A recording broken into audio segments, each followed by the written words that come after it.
അപ്പോൾ എനിക്ക് വീട്ട് വരെ പോകേണ്ട ഒരു ചെറിയ ആവശ്യം ഉണ്ടായിരുന്നു കേട്ടോ. അപ്പോൾ അതിന് വേണ്ടിയിട്ട് ലീവ് ലെറ്ററിൻ്റെ ഫോർമാറ്റ് മേടിക്കാൻ വേണ്ടിയിട്ട് വന്നേ. ഫോർമാറ്റൊക്കെ മേടിച്ച് നമ്മളതൊക്കെ ഫില്ല് ചെയ്തിട്ട് കോളേജിൽ കൊണ്ട് പ്രിൻസിൻ്റെ സൈനൊക്കെ കിട്ടിയിട്ടുണ്ടായിരുന്നു.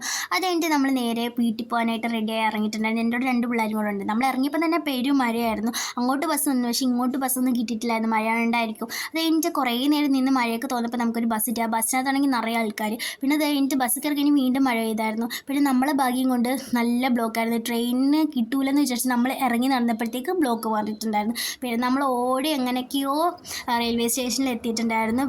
നമ്മളെ ഭാഗ്യത്തിന് ട്രെയിൻ നല്ല ലേറ്റ് ആയിരുന്നു. അത് കഴിഞ്ഞ് ഞാൻ നനഞ്ഞ് കുളിച്ചിട്ടുണ്ടായിരുന്നു. പിന്നെ ട്രെയിൻ കിട്ടിയപ്പോൾ അതിനകത്തും നല്ല തിരക്ക്. അത് കഴിഞ്ഞിട്ട് പിന്നെ നമുക്ക് ഇരിക്കാൻ അഡ്ജസ്റ്റ് ഒക്കെ ചെയ്ത് ഞങ്ങൾ ഇരുന്നിട്ടുണ്ടായിരുന്നു. അത് കഴിഞ്ഞ് നമ്മൾ സേലത്തെത്തി വേറെ ട്രെയിൻ കയറണം. അപ്പോൾ സേലത്തെത്തി കുറേ നേരം ഇങ്ങനെ ഇരുന്നിട്ടുണ്ടായിരുന്നു. അത് കഴിഞ്ഞ് അവിടെ മഴയൊക്കെ. പിന്നെ നമ്മൾ ബിസ്ക്കറ്റൊക്കെ കഴിച്ച് മഴയൊക്കെ ഇങ്ങനെ ഇരുന്നപ്പോൾ അടുത്ത ട്രെയിൻ വന്നിട്ടുണ്ടായിരുന്നു. അതിനകത്ത് നിറയെ ആൾക്കാർ. പിന്നെ ഞങ്ങൾ മുകളിലൊക്കെ കയറി അഡ്ജസ്റ്റ് ചെയ്ത് ഇങ്ങനെ ഇരുന്നിട്ടുണ്ടായിരുന്നു. അത് കഴിഞ്ഞൊന്ന് ഉറങ്ങി എണീറ്റപ്പോഴത്തേക്ക് നടത്തി. അപ്പോൾ ഇത്രയുള്ളൂ.